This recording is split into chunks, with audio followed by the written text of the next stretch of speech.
Oh, Jamie, let's pop off right now. We got to get started. We got to go. Let's go. Let's go. Let's get the people in the chat.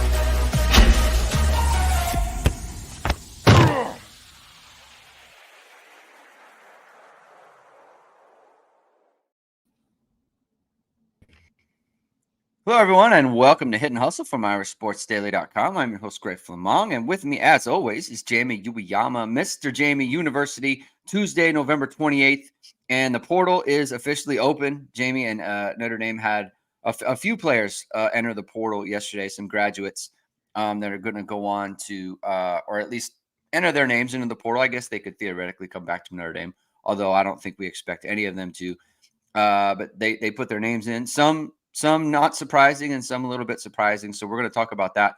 And then there's talk of Notre Dame adding a quarterback in the portal. I want to talk to you about that, Jamie. I don't have your official thoughts on like who you actually like. We've kind of bandied some names about a little bit, but now that it's kind of getting to that time, I think we need to have kind of a bigger conversation about who we think could be a good fit for Notre Dame at quarterback. And then Marcus Freeman, I guess, I don't know, not even a vote of confidence for Gerad Parker. Just like I want all of them, all of the offensive staff to come back. There is an aspect of what is he supposed to say, especially when you have a bowl game coming up. But I did think he was fairly definitive, at least in my view. So we're going to talk about that. So thank you, everyone, for tuning in. If this is your first time catching us, please subscribe to the show. Please like the show. Please hit the notification bell so you know whenever it is we are going live. Now that we get into the off season here, what we do is we keep our Tuesday, Thursday schedule throughout the year, right? So that doesn't change. The only thing that will change is there are no post games and there are no morning after recaps. But there might be additional shows. You know, last year around this time we did. If there's an impromptu show that has to come up, some breaking news or whatever that might be, we'll cover that as possible, right? I have 3 children. I have another job. Jamie is, you know, he has his son. We can't just, we can't always just drop everything and do a show. But as we're able, we'll record a show or we'll do some late night videos that release in the morning. So you're going to want to stay locked into IRSportsDaily.com and subscribe to our channel here, Jamie. And before we get going, I want to talk about a couple of our sponsors. The first of which is going to be VSRMediaCompany.com, founded by Notre Dame football pregame host and Emmy Award-winning anchor Vahid Sadrazadeh. VSR Media provides professional and cinematic video and photo.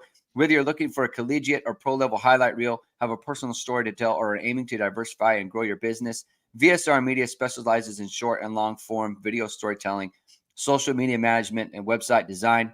VSR Media also captures professional headshots, senior, and sports photos. Contact them at VSRMediaCompany.com. Mention Irish Sports Daily to receive 20% off your first project.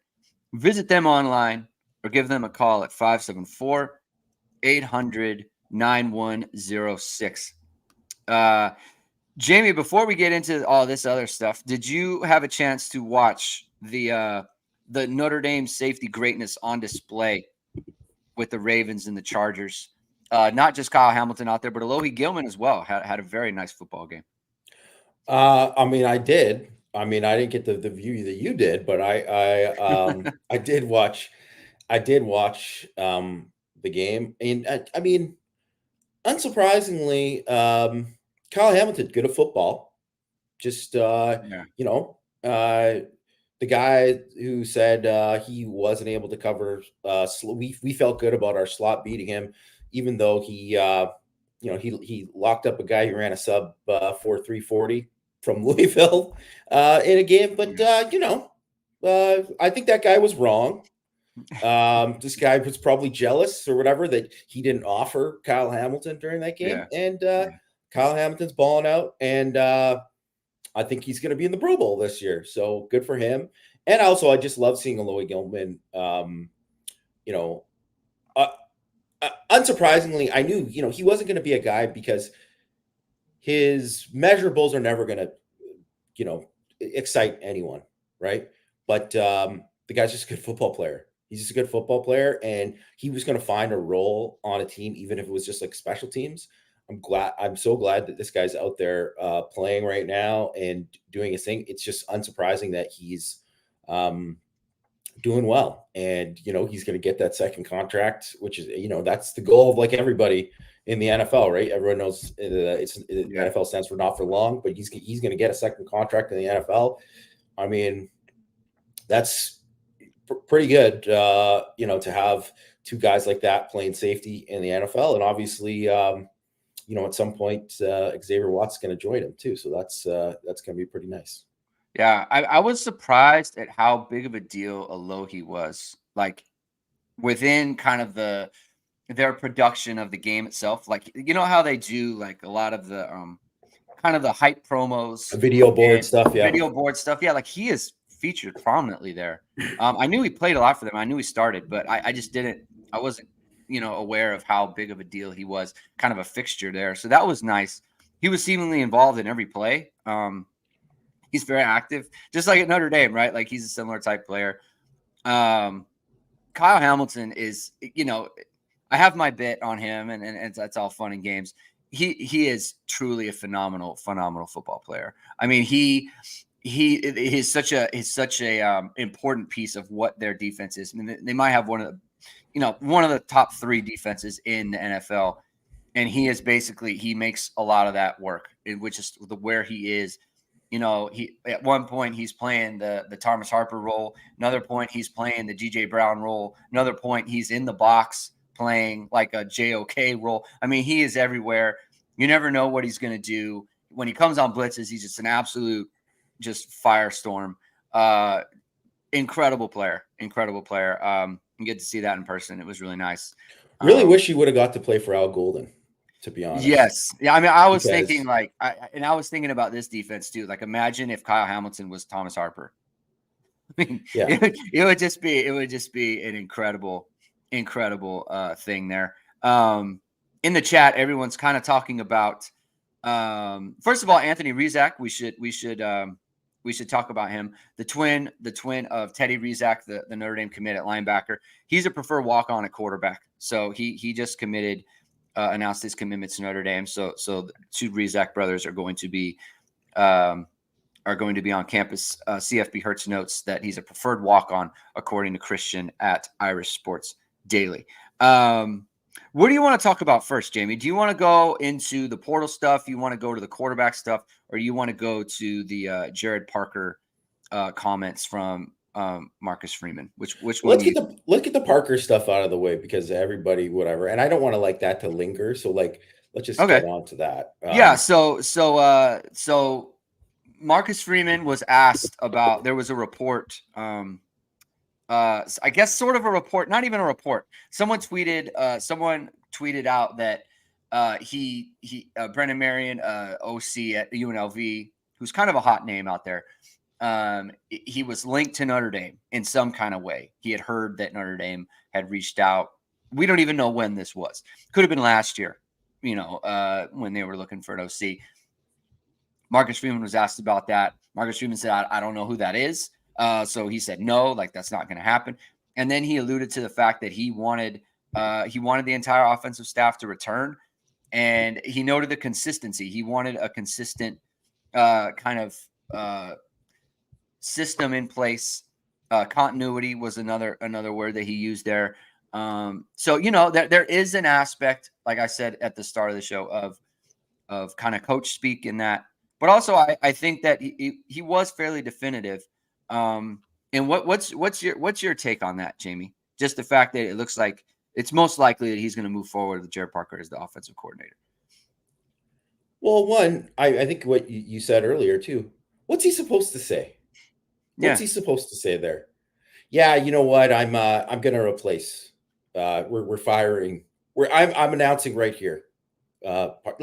No, he was never going to say that. He's never been one to throw any coach or player onto the bus. It's not his style. And frankly, I deeply respect it, because we just obviously came from an era during the Brian Kelly era where, I mean, he has done that. Not as much to coaches, more to players, but he has certainly done that. And it's always a bad look. It's always a bad look. And I don't even care if that's, if it's pros, it's just not a great look, to do that, because you can handle that stuff in house. And I mean, that was the kind of thing, was everyone used to talk about, oh, Brian Kelly was this politician, but he was frankly bad at that. Like, he was just he was bad at revealing too much, right? So I think that, based on all that kind of stuff, I just want to say, like, I appreciate how Marcus Freeman handles that, and then obviously too, and I think it was right. Like, obviously John Bryce, who's a great reporter, obviously works for Irish Sports Daily, Football Scoop, or worked for Irish Sports Daily, now works for Irish Illustrated and works for Football Scoop. He asked about it, of course, because that report was out there. It was good, and then he got that comment on the record, so that was great to ask about that.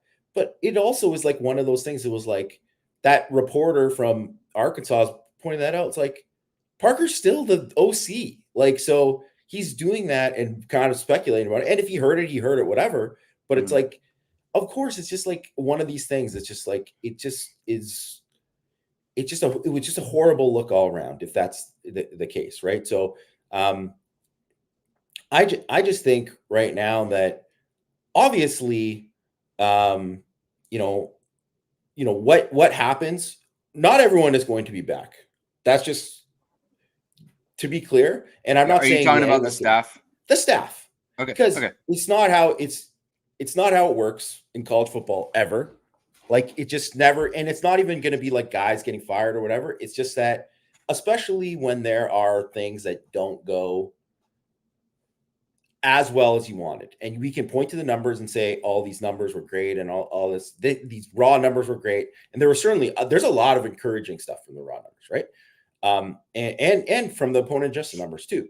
But as was mentioned in the thing, there was those games, the big games. That's the reason why they had 3 losses, right? Yeah. So I think that there's going to be stuff too where it's not even just where Marcus Freeman isn't happy. It's like, these guys aren't happy because things aren't going as well as possible, and someone's going to leave. Someone's going to, either whatever. There's going to be changes. And whether that's Gerad Parker now or later on, like, I mean, I totally get why he would say, like, yeah, I would give it. And to be honest, Freeman brought up a pretty good point about how the defense sucked at Cincinnati the first year that he was there. And I don't think it was his fault. It was like the talent that they had, and kind of, they were taking over kind of a rebuilding situation.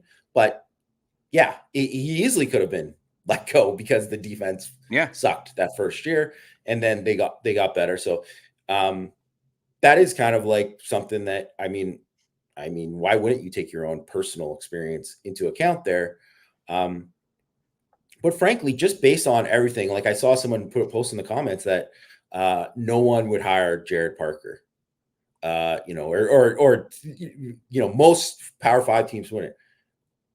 I think they would, to be honest. Like, I think actually a lot of teams would, especially when given the numbers. And I don't think they're touting these numbers. Part of the reason that they're touting these numbers was like, this is the highest points per game for this is whatever. And yeah, everyone knows that it's like skewed because of those games, but still, those are things. Go look at any team's website when someone gets hired, or just their bio. It's all of that stuff. It gets posted on there. So, like, Gerad Parker is a guy that you could sell to your fan base. You could sell, like, look at this, and look at that. Like, there's all of this kind of stuff, right? And really, like, part of it too with Parker, obviously, is the circumstances under which he got hired, and that has influenced a lot of people, which, fair or unfair, that's just kind of how it is. But I just don't know what like, doing anything or making a decision right after the season, especially when you're telling those numbers, like, that doesn't, like, it just wouldn't, especially too, you're trying to get quarterbacks, you're trying to get all this stuff in the portal. It makes no sense to even just do anything right now. So like, even if he was going to do something, it would be bad for the program to make a switch right now. And just be like that. Like it's different than when Chip Long and it was leading into the the 2019 bowl game and they made that decision, because there was like internal factors that was like, this is a problem within the staff, right? And it obviously wasn't performance based Right. that would happen there. So it's how it would look just outside of the program and how it would look to recruits coming in and all this kind of stuff. It just isn't a smart thing to do. I would say that I don't know for sure whether or not, like, I certainly think that means there's a way better chance of him coming back So than this is not. to Westward Matters question here. Yeah. In your opinion, do you think an OC's change is still coming? I think it makes it a lot less likely, a lot less. Yes. Because the other part too is like, and I've been trying to kind of talk about this, and I think that people are looking at it in kind of a vacuum of, does he deserve to be let go, yes or no? And it's like that the decision isn't made in a vacuum. There's all these other aspects that need to be taken into account, and you have to have who's the obvious replacement, like who is it, Yeah. and so you replace him. Okay, well, who's coming in then? Who wants the job? Who can you think you can get? Who does Marcus Freeman believe believe in more than Gerad Parker? Knowing like Marcus Freeman has all the information and we don't have all the information about how they view how the season went, why things went the way they went, and so on. Like you said, Jamie, there's the raw numbers, there's the analytical numbers, and there's the things like EPA per play, which is like 12th in the nation. There's things like scoring offense, which is 9th. There's things like average yards per play, which is 10th.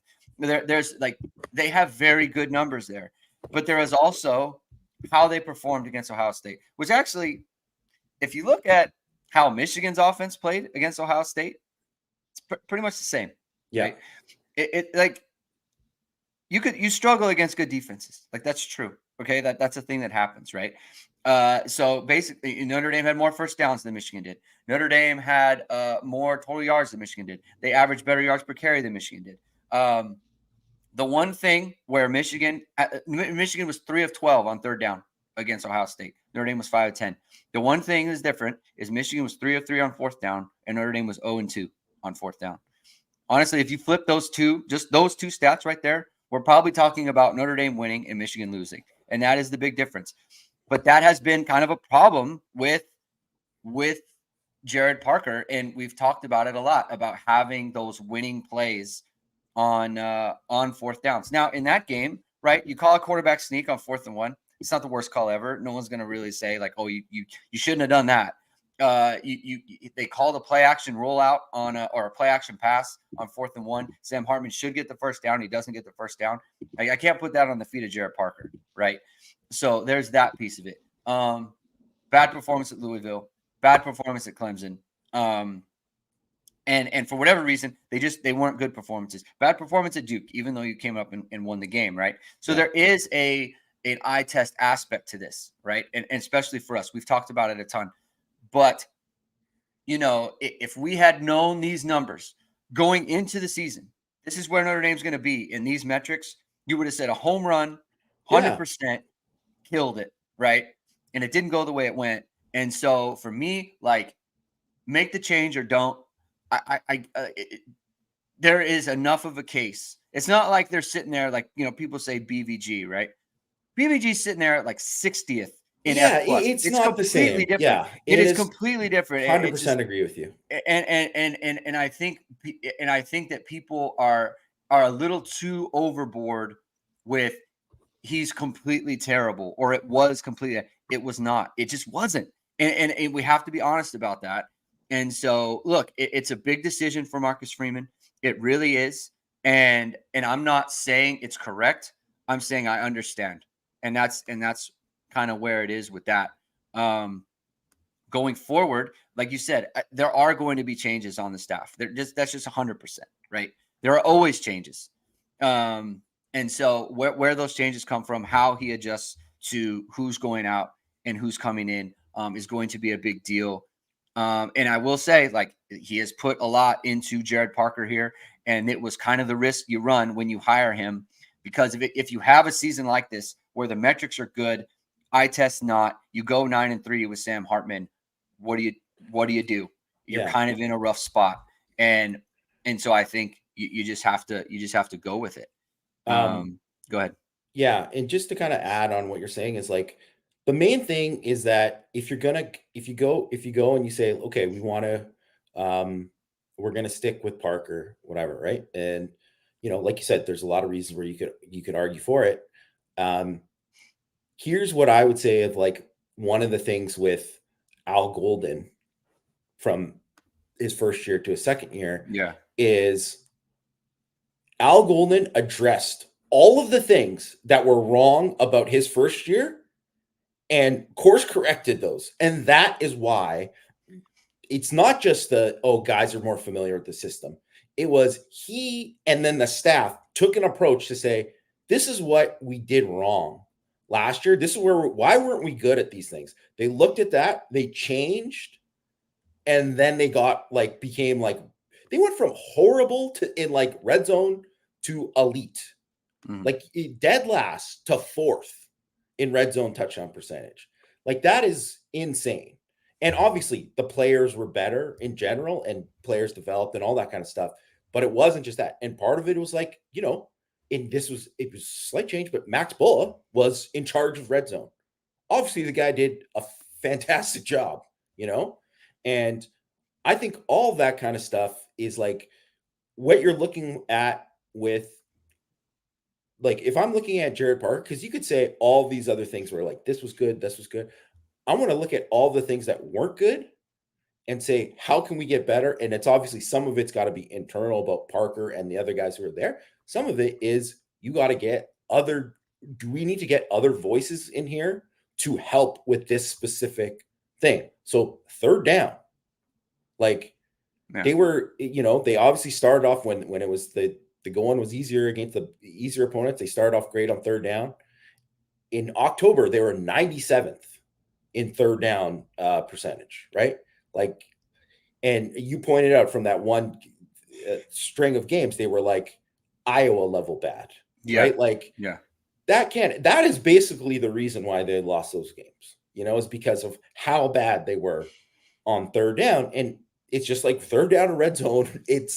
And they were good in the red zone all year, actually. They finished top 20 in red zone touchdown percentage, right? Like they produced there, but it's like, and if you look at their points per drive, they're 11th in points per drive, or finished 17th in points per drive, right? Which was up, obviously got boosted because of the last couple of weeks, they just killed these teams, right? But so that got kind of boosted from there, but still they're 39th in long drives, right? So anything that's from, the 20 to whatever, right?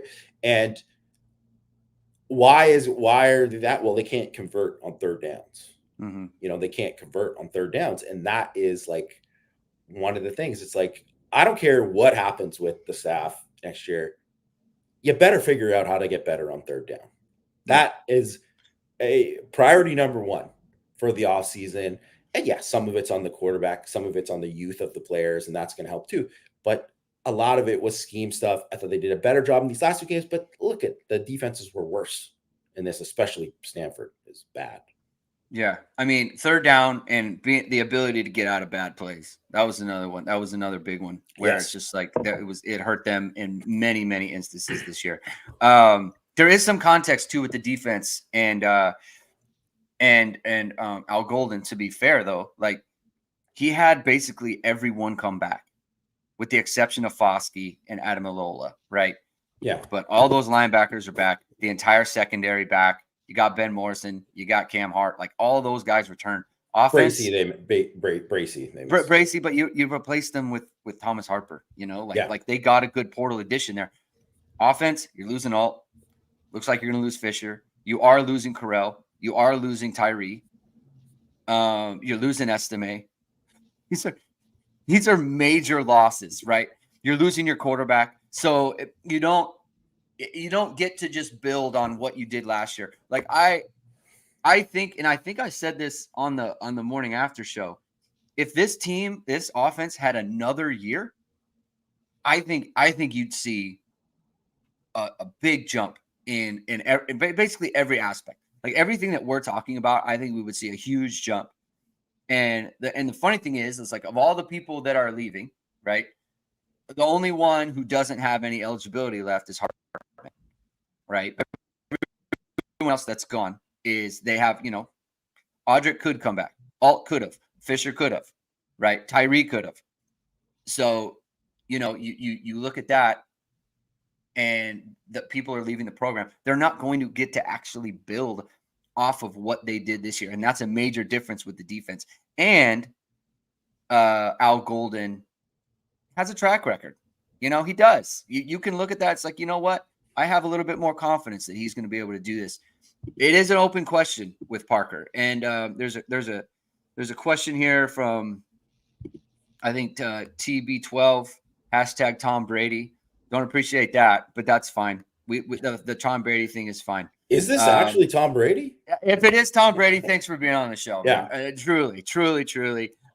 Michigan's a bunch of cheaters, but that's okay.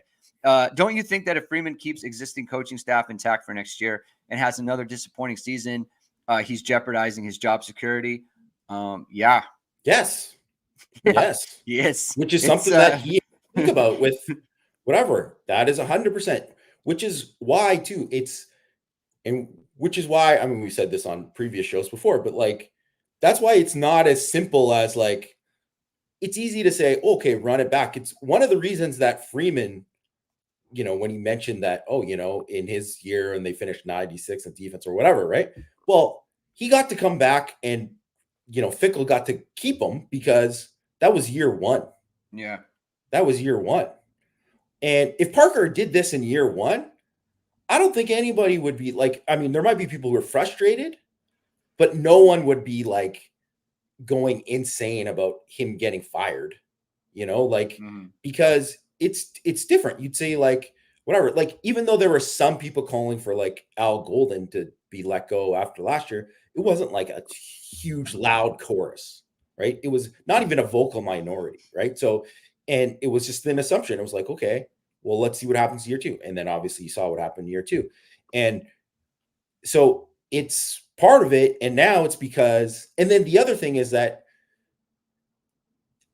I mean, they're very close to really, like, if DJ Brown catches the interception against they win that Ohio State game.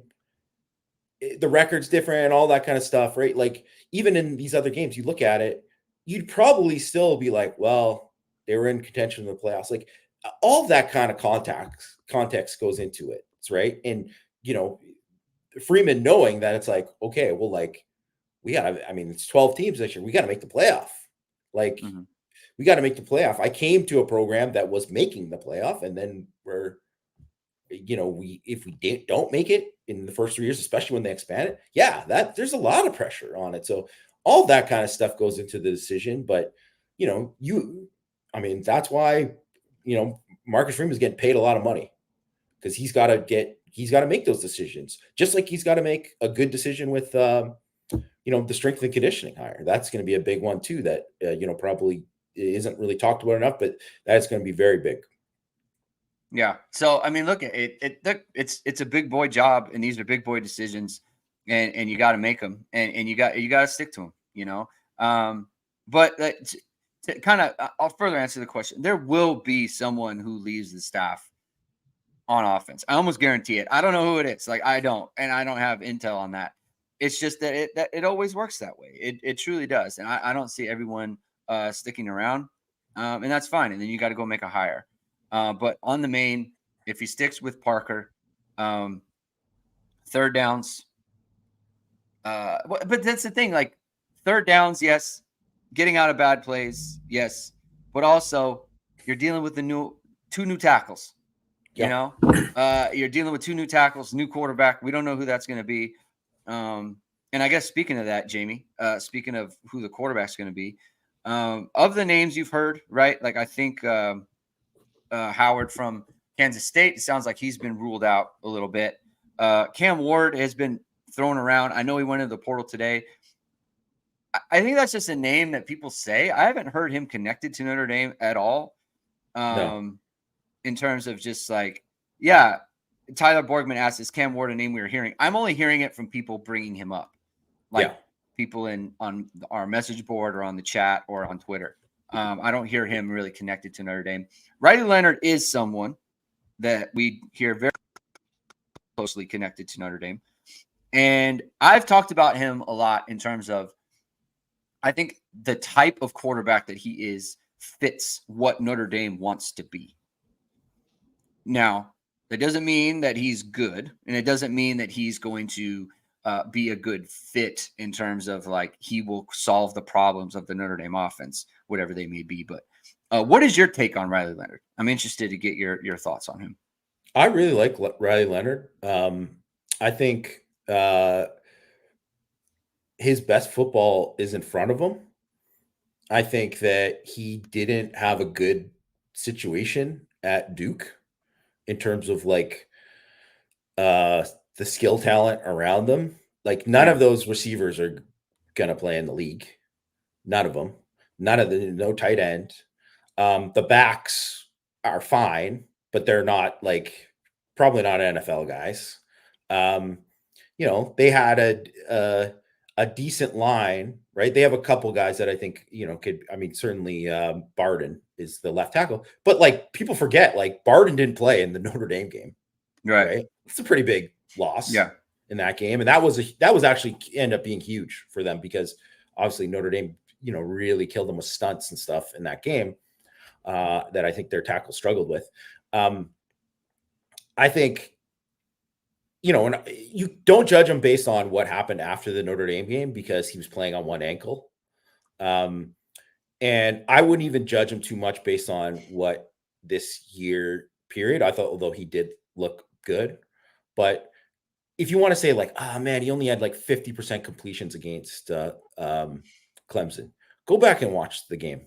Like watch the actual film of the game. He played really well in that game and not just running. And obviously running, he was a big factor, but like he played well. He threw the ball away when he was supposed to. He was good. And he's a good player who's, if he gets in the right offense, I think he's going to be fine, which I think like, that's another reason why I like him as a fit for Notre Dame. One, I think he's an athlete who can do a lot of some of the stuff that Ian Book did in terms of like, you know what, like it's 3rd and 6 year. We need to move the chains. Like, and guess what? That first read's not open. And like, or first, his progressions aren't open. Like he's taking it. If it's there, he's going to take it and he's going to convert. Right. Like, that's big. Also, just like having the option of like teams have to prepare for someone who actually you can use as a runner. And he's a big guy too, right? Like he's not a small guy. So he can really be used in a lot of different ways. And I think too, comes from a pro style background. So the reads and stuff it's not going to be foreign to him to walk in. Like the adjustment for a guy like him comparatively to what Sam Hartman, it's not even a comparison. Like it would be much easier adjustment for him. And that's too, like kind of like going back to Cam Ward. Like Cam Ward is a pure air raid guy. He's only played an air raid, right? So before that, I believe he was an incarnate word before he was at Wazoo.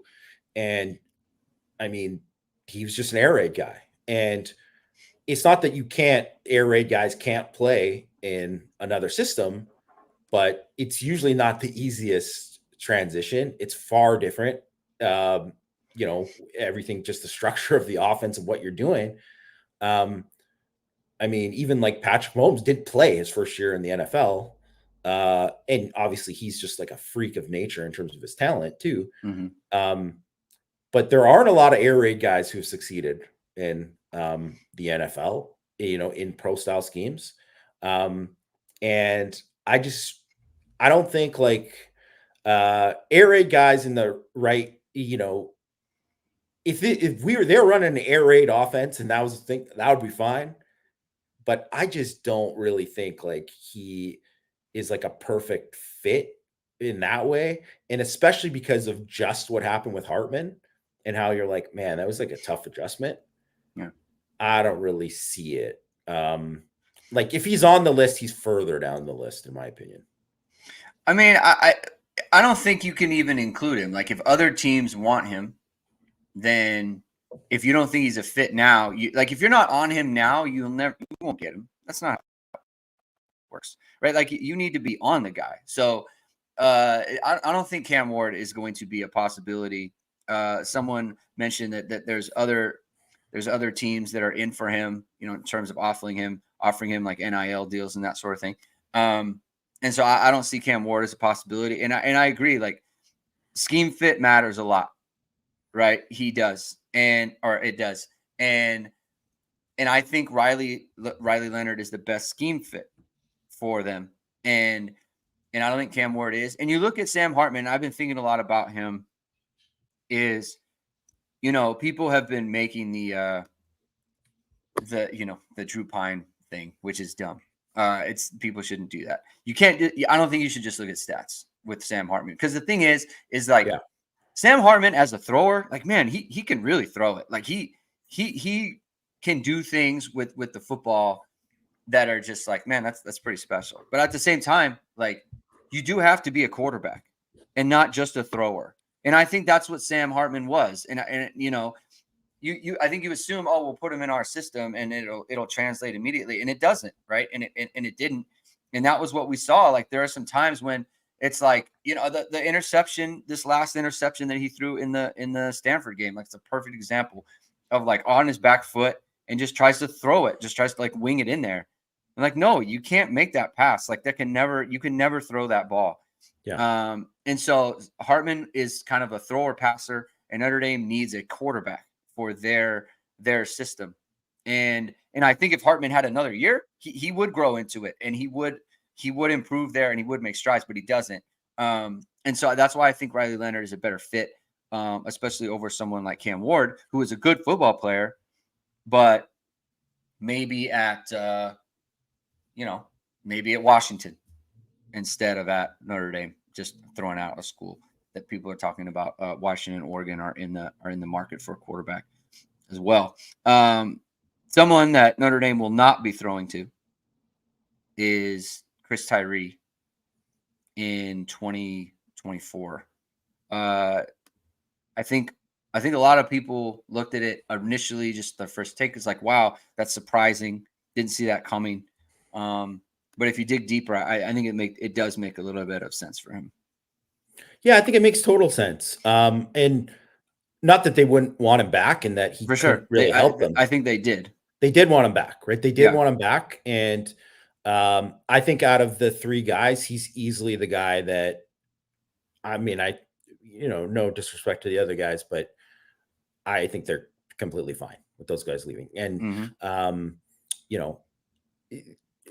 Tyree has a chance to grow more and get even better. And obviously he was huge for them this year, especially with all of their injuries. Like he hit every check mark that I think any person's expectations for him this year, he checked those boxes, right? Like he provided that explosiveness. He highly productive on his number of targets.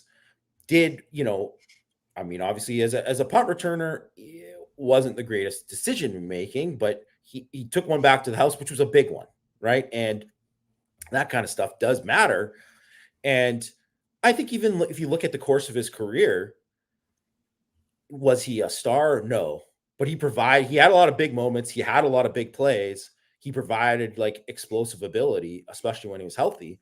And I think he would have been valuable, but at the same time, even in the last couple games, and I don't blame them for this, but he didn't like emerge as like, okay, now he's going to be like getting 50 snaps a game. He was like 25 snaps, splitting reps with Faison. Greathouse was in there as well. Obviously, like, when they're going 12 personnel quite a bit and 13, like he's not on the field, like all of that. So, I mean, he wants to go somewhere where he's going to play a lot and get way more targets and have a more chance, because he wouldn't get drafted, after this year, and he wants to have a shot at the NFL, and maybe he will get drafted if he goes to the right place. And hopefully, like, I think he is going to choose wisely and choose the right kind of place for him. Like, like how Drew Pine chose Arizona State, probably because it was like the best Power 5 school that offered him. It was like, well, this is a bad situation and you shouldn't choose this. Like, you should have went to Memphis or whatever. I don't know if Memphis was interested in, but some place that was better suited, for him to have success. And I think Tyree will probably pick the place that's best suited for him to have success. And I hope he does, because obviously he was really good for Notre Dame this year. It sucks that he's going. But I mean, I think they'll be fine without him, because I mean, obviously, if you're not excited about Jordan Faison, get excited about him because he's talented. I think he probably has more potential as a punt returner. Obviously, he's a guy who's already making plays as a freshman. Yeah. Impressive stuff for him. After the catch and his slipperiness. And then also it opens up things for Greathouse in the slot. It opens up thing with, you got to think about like Mitchell Evans coming back. You got to think about other like tight ends. You got to think about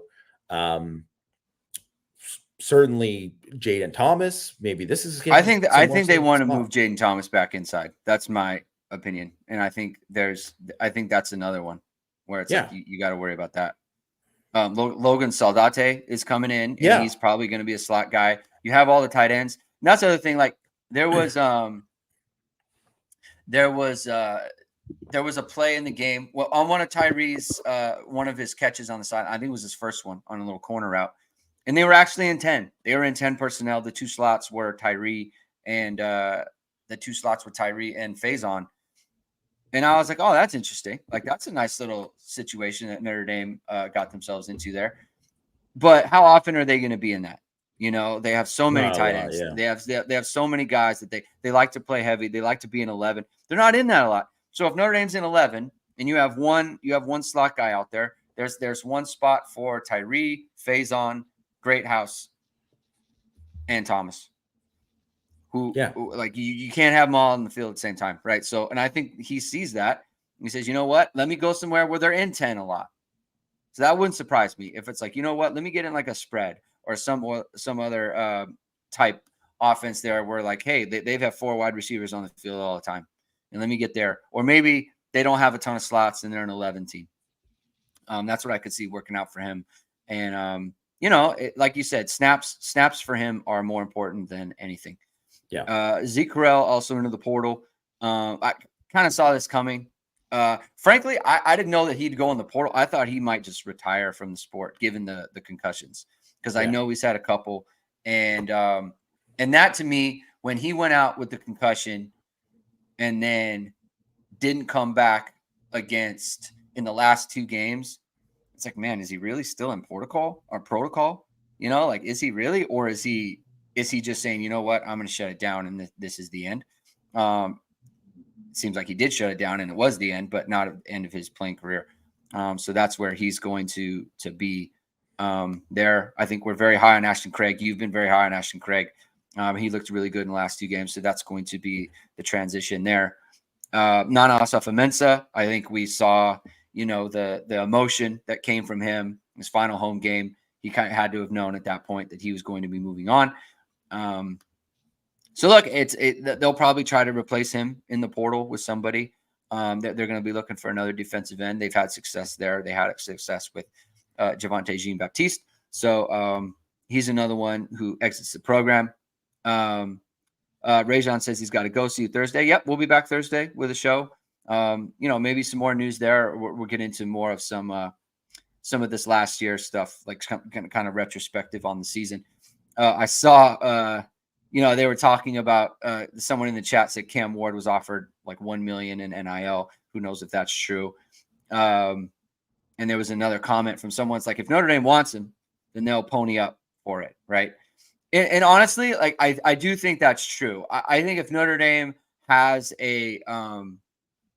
has someone that they want, like really want, and it's like, hey, I need a good package, I think Notre Dame will come through there. I do. Guys, Sam Hartman made money. He made good money, guys. A lot of money. He did. And so I don't think that Notre Dame will be outbid or whatever the case may be. I think they understand that, like, you got to pay for the things you want, right? And especially in college football today. And I think that's fine, right? They have the means to do it, and they should. You got to pay for the things that you want, whether it's your quarterback or whether it's a nice dress shirt, Jamie, from ESQ Clothing. They have got their bamboo dress shirts, and ESQ is going to make it a little bit easier to pony up for the things that you want, because they're going to give us a nice little discount. For this holiday season, there's no better gift for your husband, father, brother, son, nephew, whoever it may be. You've seen ESQ's bamboo dress shirt on all your top players and coaches, and it's the world's most comfortable dress shirt made of sustainable bamboo fibers. The bamboo shirt is naturally odor resistant, wrinkle resistant, and even machine washable. Also 3 degrees cooler than cotton, so you can sweat it out watching games. Well, you can sweat it out watching the transfer portal and who goes in and who Notre Dame's going to pick up. Get ahead of the holiday season. Use ISD25 to get 25% off your online purchase at esqclothing.com, or visit God, a Chicago showroom, to get your perfect custom fit. All right. But Vamos Irish says we need that ESQ discount on our transfer portal quarterback. I don't think he needs it. I don't think they need it. Yeah, I'm just telling you, they didn't give a discount for Sam Hartman, guys. They did not. They did not get a discount on that. But that's where Notre Dame is with the portal. And one quick thing I'll just say about that. I mean, obviously with Zeke Correll, I think they probably were pretty honest with him that he was like, he's going to have to compete for the job. And I don't think he would have won the job, to be honest, because I just really think that I think you're seeing from Craig right now, and obviously he's going to have a tougher time against other opponents, but physically he can do it. Physically he can do it. And the thing with Zeke Correll is there is no jump for him to make physically that he's going to be able to make. That's it. He is who he is. And that's really kind of like what his limitations are, his limitations. And he just was always going to struggle against really, tougher guys. And people could say like, oh, well, look at Jason Kelce. Well, Jason Kelce's a freak. Like there's a reason why he's like the only 280-pound center in the NFL. The guy's going to the Hall of Fame, right? Like there's just not any other guys like him. And I think with Nana, obviously good for him, man. The guy's got 2 degrees. That's awesome. And go somewhere where he can start. And he could start for a lot of Power 5 programs, but he was at Notre Dame for 5 years and never started. And it was for a reason, right? Like he wasn't good enough, right? He wasn't good enough to start. And it's not to say that he wasn't a great representative of Notre Dame, and he was like a great team guy and great leader and stuff. But there's a reason they went after JJB in the portal, and obviously that has turned out great. And they're gonna have to find other guys too, because really where they're at, they're gonna be young there at that position, and you want to have someone who can at least play. It'd be great if that guy could end up being another JJB. That'd be fantastic.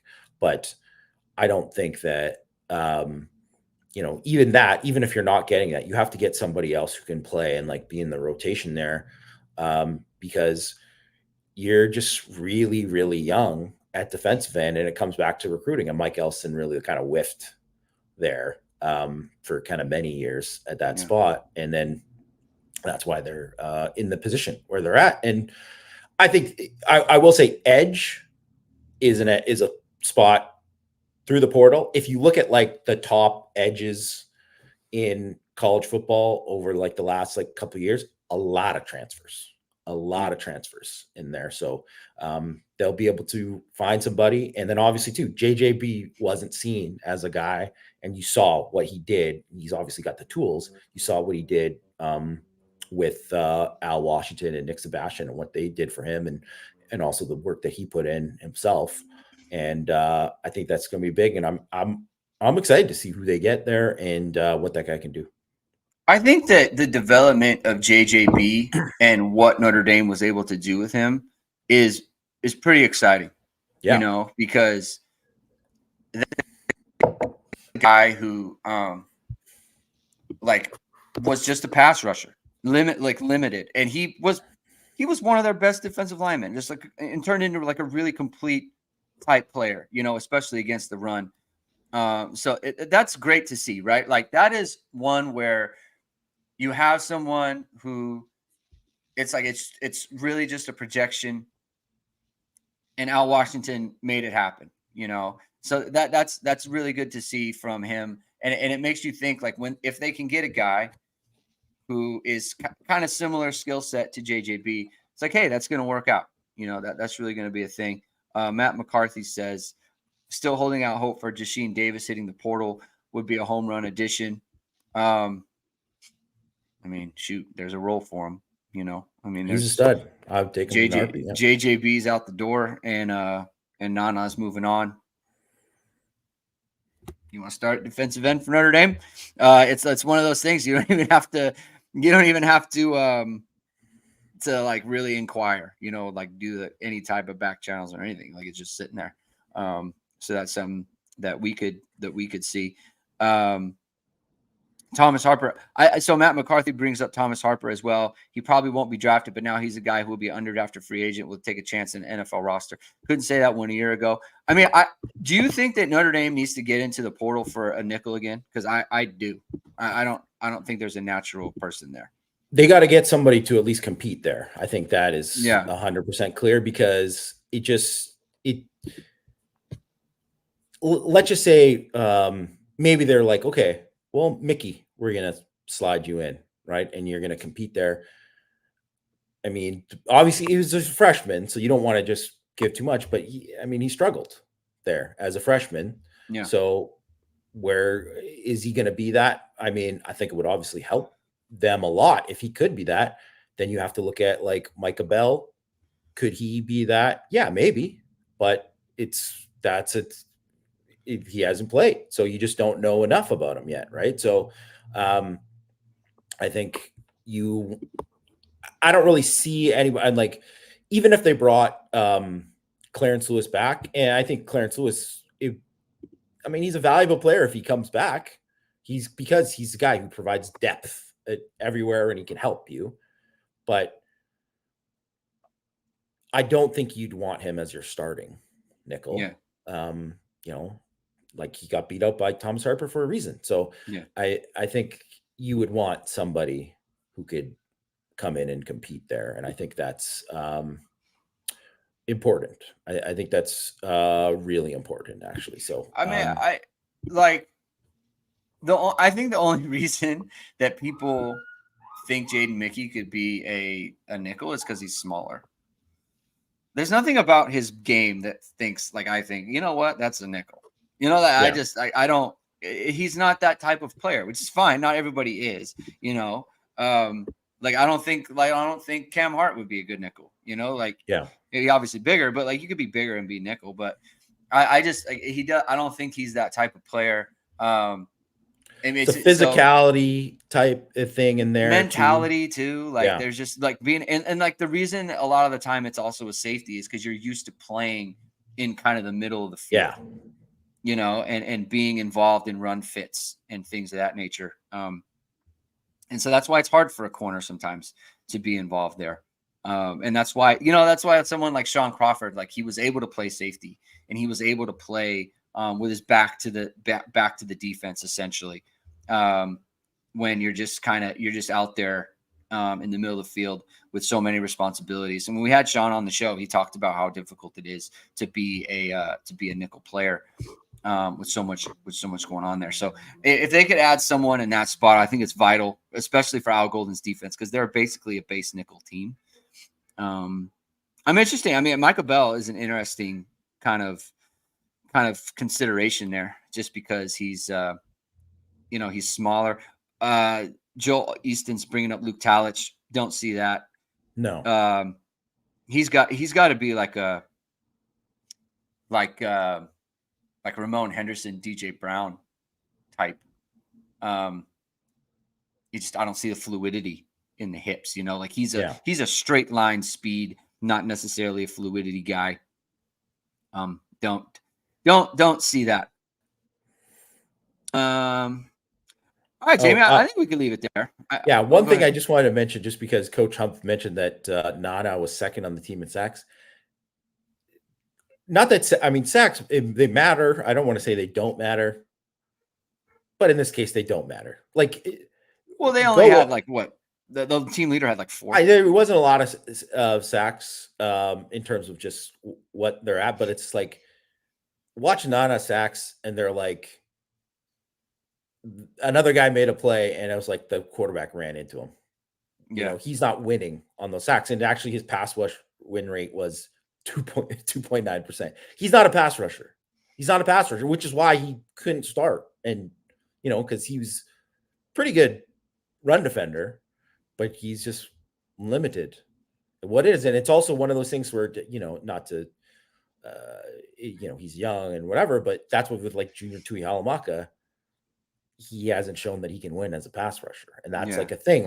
You have to be able to win as a pass rusher. And that's a big thing. So that's what I would, even though you can, teaching someone to play the run and playing fundamentally sound there is a lot easier than someone actually having the traits to win as a pass rusher. People are man, the D-line coach is doing a bad job. Why are they not getting, this guy's not doing it. It's well, this guy doesn't actually have the ability to win here. And it's kind of the receiver coach can teach you how to run a good route, and he can teach you this and that or whatever. But it's if you run a 4.3, the guy looks a lot better, right? Or you can do that. So good coaching when you can run 4.3. So John Imperial, this is a very good comment by you, because I was just about to make the case, or not the case, but the point of Antonio Carter played corner at Rhode Island, right? He could be a candidate to at least compete for the nickel spot. The fact that he never talked about him. They talked about the fact that he never played there this year makes me think that's a no. But you never know, right? You never know what could happen in the spring. You get a guy there, and it could fit for him. So he's another one. So that's a good job by you, John Imperial. All right, we'll leave it there. Thank you, everyone, for tuning in. Please like this show. Please subscribe to our show. Please hit the notification bell so you know whatever it is we're going live. We'll be back Thursday talking more Notre Dame football, updates from the portal or news or whatever it may be. And so you're going to want to stick with us there. Check out irishsportsdaily.com as well for a bunch of updates. Have a good day, everyone. We'll talk to you Thursday. Keep hitting and hustling.